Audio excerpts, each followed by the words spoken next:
నాకు తెలిసి వాళ్ళ గెలుపు కోసము సహకరిస్తున్నట్టుగా అనిపిస్తుంది. ఆ, ఎందుకంటే ఎక్కువ శాతం టీచర్ అసోసియేషన్స్ అంతా కూడా సిపిఐ సిపిఎం అనుబంధ సంస్థలే ఎక్కువ టీచరు ఊ, సంఘాలలో బాగా కీలకంగా ఉంటాయి కాబట్టి ఆ రెండిట్లలో వాళ్ళు పోటీ చేస్తున్న కారణంగా పరోక్షంగా వాళ్ళకి సహకరిస్తున్నట్టుగా ఉన్నది. ఇక ప్రత్యక్షంగా అయితే గ్రాడ్యుయేట్ ఎన్నికల్లో మాత్రమే అభ్యర్థి నిలబెట్టినట్టుగా కనపడుతుంది. కాబట్టి అధికార పార్టీ కాంగ్రెస్ పార్టీకి ఇప్పుడు గ్రాడ్యుయేట్ ఒక సవాల్. అక్కడ గెలవకపోతే వాళ్ళ ఎట్టి పరిస్థితుల్లో వాళ్ళకి సిట్టింగ్ సీటు కూడా అది. అక్కడ గెలవాల్సిన అవసరం ఇవాళ ఎంతైనా ఉంది. ఆ దిశగా ఖచ్చితంగా ఆ పోరాటం చేస్తుంది ఇవాళ. ఎందుకంటే ఇవాళ ఒకవైపు బీసీలకి సంబంధించి 42% వాటా, అలాగే విధంగా ఎస్సీలకు వర్గీకరణ, అంతేకాకుండా 6 గ్యారెంటీలను ఒక రకంగా దాదాపుగా అన్నింటినీ అమలు చేయడానికి ఒక ప్రయత్నం కొనసాగుతుంది. సంవత్సర కాలంలోనే అవినీతిపై గత ప్రభుత్వంలో జరిగిన అనేక అవినీతి ఆరోపణలన్నిటి మీద ఇవాళ విచారణ కమిషన్లు, తర్వాత మరొక వైపు ఇవాళ పథకాలు ఏవైతే ఉన్నాయో ఈవెన్ ఇందిరమ్మ ఇళ్లతో సహా అన్ని పథకాలు ప్రారంభమైనాయి. సో కాబట్టి ఇవాళ గత 10 ఏళ్ల పాలన చూసుకున్నా, ప్రస్తుత 12 నెలలు 15 నెలల పాలన చూసుకున్నా కూడా ఇవాళ మెరుగ్గానే ఉంది గత ప్రభుత్వం కంటే కూడా.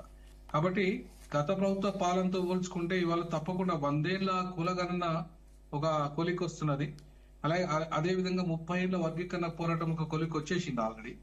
సో కాబట్టి ఎవరైతే మాట ఇచ్చారో వాళ్ళు, కామారెడ్డి డిక్లరేషన్ లో రిజర్వేషన్ల పెంపు, వర్గీకరణ అమలు, తర్వాత ఏవైతే వారు 6 గ్యారెంటీల పథకాలు ఇచ్చారో ఆ పథకాల అమలు, ఇవన్నీ కూడా మెల్లమెల్లగా ఒక్కొక్కటి అవుతున్నాయి. ఇంత పెద్ద అప్పు చేసినప్పటికీ కూడా, 7 లక్షల కోట్లు అప్పు చేసినప్పటికీ కూడా ఇవాళ వాటికి వడ్డీలు కట్టడంతో పాటు ఇవాళ ఇచ్చిన హామీలను నెరవేర్చే దిశగా ప్రభుత్వం అడుగులు వేస్తున్న కారణంగా ఇవాళ పూర్తిగా ప్రభుత్వం పూర్తిగా వ్యతిరేకత ఉన్నదనేది ఉట్టి మాటలు మాత్రమే, ప్రతిపక్షాల ఆరోపణలు మాత్రమే.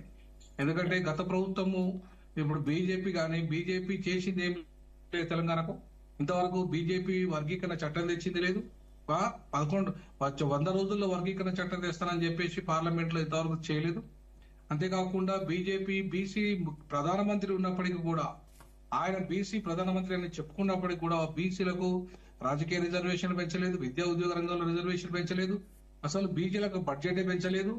ఏ రకంగా చూసినా కూడా బీసీ ప్రధానమంత్రి అయి కూడా బీసీలకు పెద్ద న్యాయం చేసింది ఏం లేదు అక్కడ.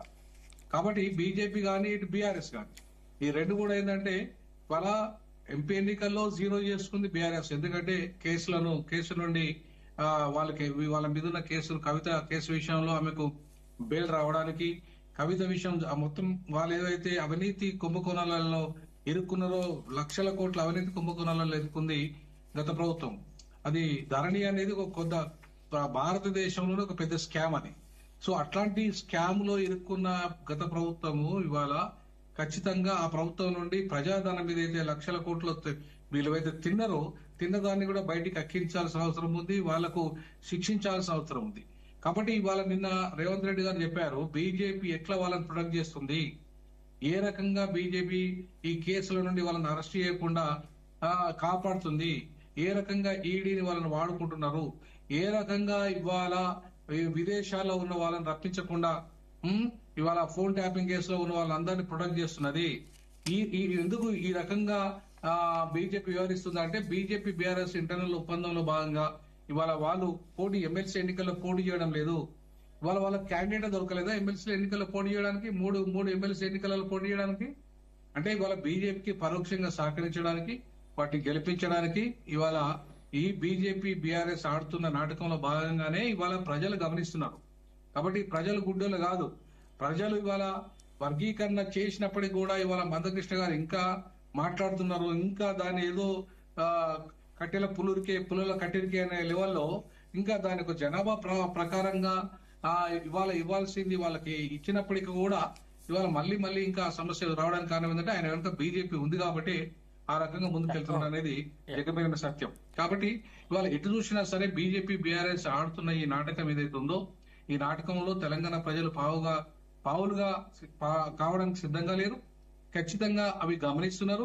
కాబట్టి కాంగ్రెస్ ప్రభుత్వంలో గతంలో కంటే, గత 10 ఏళ్ల పాలన కంటే వాళ్ళ 10 నెలల పాలనలో కొంత మెరుగైన ఫలితాలు ఇస్తున్న కారణంగానే ఇవాళ రేవంత్ రెడ్డి అంత గట్టిగా మాట్లాడుతున్నాడు, అంత గట్టిగా నిలదీస్తున్నాడు. మీకు దమ్ముంటే మీకు మీరు ఇవాళ రప్పియండి, వాళ్ళిద్దరిని అక్కడికి వెళ్ళి రప్పియండి, బీజేపీ ఇవాళ మేము అరెస్ట్ చేయకపోతే అడగండి, మీరు అడ్డుకోకపోతే ఇప్పటికీ కేటీఆర్ అరెస్ట్ అయ్యేటోడు, ఖచ్చితంగా అరెస్ట్ చేసి తీరుతాం. ఇదంతా బీజేపీ ఇవాళ అంటే తెలంగాణ ప్రాంతానికి ఏ పన్నులైతే కడుతున్నామో కేంద్రానికి, ఆ పన్నుల్లో 40% వాట కూడా రావట్లేదు మనకి. మొత్తం మిగతా ఉత్తరాది రాష్ట్రాలకేమో 100 రూపాయలు కడితే వాళ్ళకు రెండు రూపాయలు, 100 రూపాయలు కడితే 200 రూపాయలు పోతే మనకు 100 రూపాయలు కడితే 40 పైసలు రిటర్న్ వస్తలేవు. అంటే మొత్తంగా తెలంగాణే ఢిల్లీని దాస్తుంది, కానీ ఢిల్లీ తెలంగాణను దాస్తలేదు. కాబట్టి ఢిల్లీని తెలంగాణ సాతలేదు. కాబట్టి ఇవాళ వాళ్ళు ఏదో మేము ఇంత చేస్తాము అంత చేస్తాము అనేది ఉట్టి అబద్ధాలు. ఇవాళ మీకు లెక్కలు ఇస్తే మనకు బడ్జెట్ కేటాయింపులో మనం కట్టింది ఎక్కువ, మనకి ఇచ్చింది తక్కువ. కాబట్టి బీజేపీ ఆర్థికంగా కూడా ఈ రాష్ట్రాన్ని ఆదుకోవడం లేదు, అంతేకాకుండా ప్రజల్ని కూడా ఆదుకునే కార్యాచరణ చేయడం లేదు, బీసీ ఎస్సీలకు అన్యాయం చేస్తుంది. కాబట్టి ఆ దిశగా ఆలోచన చేస్తే కాంగ్రెస్ మెరుగ్గా ఉంది. కాబట్టి ఈ ఎన్నికల్లో కాంగ్రెస్ వైపు ఖచ్చితంగా ప్రజలు ఎక్కడైతే బై ఎలక్షన్ లో పోటీ చేస్తున్నారో, అంటే సారీ ఆ ఎలక్షన్ లో ఎమ్మెల్సీ ఎన్నికల్లో పోటీ చేస్తున్నారు, గ్రాడ్యుయేట్ ఎన్నికల్లో ఆ ప్రజలు ఆలోచించి ఒక మెరుగైన ఫలితమే ఇస్తారని అనుకుంటున్నాను నేనైతే. ఖచ్చితంగా మిగతా ప్రాంతాలు ఏవైతే ఉన్నాయో అది ఖచ్చితంగా అక్కడ కమ్యూనిస్టు పార్టీల ప్రభావం ఉంటుంది, బీజేపీ గెలుస్తుందని అయితే నేను అనుకోను తెలంగాణలో. మరి టీచర్ ఎమ్మెల్సీ కాబట్టి ఇవాళ మరి ఆర్ఎస్ఎస్ వాళ్ళ ఎజెండా చాలా కీలకంగా పనిచేస్తుంది. కాబట్టి మరి ఆర్ఎస్ఎస్ ఒకవేళ ఉంటే గెలిస్తే కరీంనగర్ ఏరియాలలో ఆర్ఎస్ఎస్ గెలిచే అవకాశం ఉంటది టీచర్ ఎమ్మెల్సీలో. ఇక్కడ మాత్రం ఖమ్మం, నల్గొండ మాత్రం కమ్యూనిస్టులదే ప్రభావం కాబట్టి ఖచ్చితంగా కమ్యూనిస్ట్ అభ్యర్థి గెలిచే అవకాశం ఉంటుంది. రైట్. విజయ్ కుమార్ గారు నమస్కారం.